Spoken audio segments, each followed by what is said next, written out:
14:20 in the morning for December 21st, 2022. Getting closer and closer to Christmas Day, folks. Make sure you go to collectibleexchange.com. Today, you won't get your gift under the tree from collectibleexchange.com. Right now, the airports are a wreck. We'll get to that in a second. But anyways, go to collectibleexchange.com and use promo code 142CX and get 10% off your first purchase and all your sports memorabilia and collectibles. Asked my brother yesterday, like I talked about yesterday on the 14:20 in the morning, what was wrong with the Flyers. He's a big Flyers guy, the whole bit. What was wrong with the Flyers? And he said, pretty simple, injuries, lots and lots of injuries. And I thought that was a pretty lame excuse because every team gets injuries, but no, the Flyers have a lot of injuries. We'll get to that in a second. They haven't won a cup since '75. The last time that they won back-to-back cups with those Broad Street Bully days with Bobby Clarke and Dave the Hammer Schultz and Freddie Shero as the coach, and they had Bernie Perrant in net. They've been in the finals 8 times. They lost a couple of times. Those great Oiler teams back in the '80s, and then they lost that great series with the Chicago Blackhawks. I think it was Chicago's first one. No one's still seen that puck go in the net that Kane scored. Patrick Kane scored that one. But great series, great teams. The Legion of Doom days with Eric Lindros, John LeClaire, and the like. Renberg too. Just some great teams that they've had in Philly, but haven't been able to seal a deal because winning championships is very, very hard. It's a tough thing to do, no matter what league you're in. But hockey is one of the toughest to win a championship. But injuries have overtaken the Philadelphia Flyers. They won last night, brings their record to 11-15 and 7 for 29 points. Second last in the conference, going nowhere this year with John Tortorella behind the bench. But you do a deep dive and listen to a couple different podcasts and did some research yesterday after my brother made the simple statement that there's injuries, and I was like, that can't be the only reason why. And I think it actually is, and it may have actually deterred them. And this is Brent original. This isn't from anybody else. This is just from me. It may have deterred them from making any big signings last summer. Just yesterday or day before, Cam Atkinson, he called her good. He's been threatening to play throughout the year, but a back injury has kept him out. He's going to go neck surgery, season-ending neck surgery. Surgery's going to happen, so he's on long-term injured reserve now. Sean Couturier, one of their star players, hasn't played yet this year. He had a back surgery, so he hasn't played. Ryan Ellis, you remember the days back, the World Junior days back. I think he was on the ice for that Eberle goal back in 2000, whatever year that was, when the Can You Believe It and Pierre Maguire ruined it. But anyways, that's another story for another day.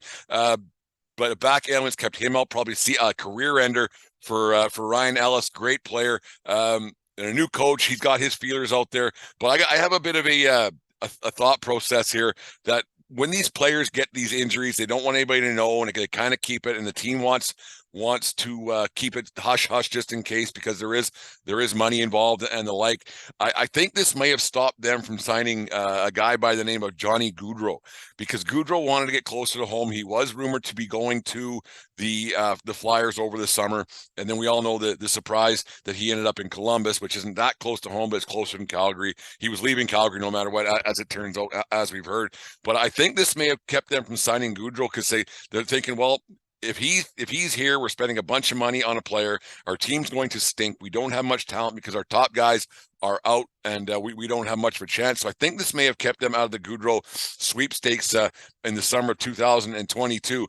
And it kind of all makes sense, because now they got a new coach. They want to get the feelers out there, and there's a generational player coming up in Connor Bedard. Maybe I shouldn't say generational. I throw that term out there. Well, everybody throws that term out there pretty loosely, and it gets out there. But they got a lack of skill up front with those guys out, and signing a guy like Gaudreau over the summer would have been a huge waste of money. They got money coming off the books this summer with Van Riemsdyk going away, and Kevin Hayes is rumored, as Elliot Friedman said on Hockey Canada this past week.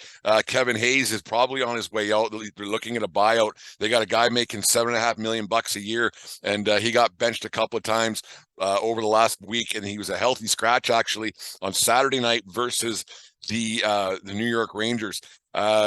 So you have a coach in Tortorella who, it's my way or the highway. We need to change the culture here. We haven't done anything in a long time. He's there. You have one of your best players, if not your best player. They're definitely their leading scorer, being a healthy scratch. That's saying the inmates aren't going to run the asylum around here in Philadelphia. anymore. And so we have to get away from this. We have to get away from what's been going on. We need to find some success. They don't have a bunch of talent. So like I said, I think that might have been the reason why they stayed out of the Goudreau sweepstakes, because they weren't going to win this year or next year. They're quite aware of their situation. I think it's these injuries that are actually a part of it. Carter Hart, their goaltender, has been good. Not great. He's been good. Good enough? No, because obviously the record's 11, 15, and 7. You got to have your goaltender at any level, no matter what your team's like. You got to have your goalie stealing you a few here and there. So I think that's a situation too. He's got to get better. I did hear that all the losing has hurt him between the ears a little bit, and he's been a bit down on himself, a little downtrodden about what's been going on with not winning, because losing sucks. And no matter what talent level you're at, you don't lose your skill, you lose your confidence, and that could have been a factor with Carter Hart. But in general, the Flyers, they don't have the talent up front. They don't have the talent on the back end. And like I said, Hart's been good enough, but there's a thing. I really believe that they will try to turn things around. But I do believe in my conspiracy theory. That's why Goudreau didn't end up with the Flyers, because he was rumored to be going there.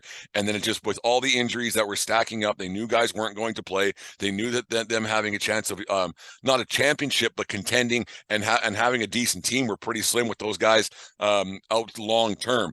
You lose 3 or 4 your top guys, and that's it. And then Tortorella said it best, actually. It was a week and a half ago now, when they played the Capitals and they went to overtime one night.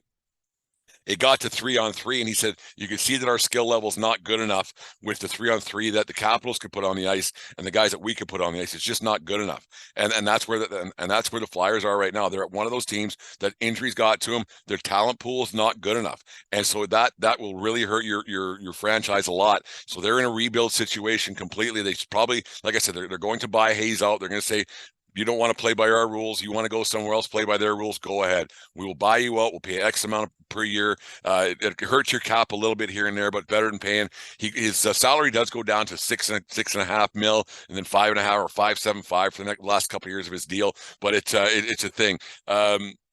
It's crazy. It's crazy that you think all that money, and you have maybe it's the GM. The GM maybe it's one of those things. And then what's quite funny is that I didn't know this, but Mike said, and brother Mike, he said that maybe the problem is Rocky Thompson is their assistant coach, and I don't think that's the problem. But Rocky Thompson, around these parts, is a bit of a legend. He played for the Medicine Hat Tigers in the Western Hockey League, and there was one night, it was a cold January night, I think, a long time ago, and Rocky Thompson was involved in a bench clearing brawl with the Medicine Hat Tigers and Leopard Hurricanes. Rocky fought 3 or 4 different guys that night, beating the crap at everybody. He's a big dude. He fought a lot back in the day, and Rocky came off the ice. His jersey was off, shoulder pads were off. He's wearing a ripped up old, maybe it wasn't ripped when the melee started, a ripped up old AC/DC shirt, and he was doing the flexing the muscles coming off the ice, doing the pose and fingering the crowd as he's leaving the ice as a 18 or 19-year-old. I can't remember how old he was, but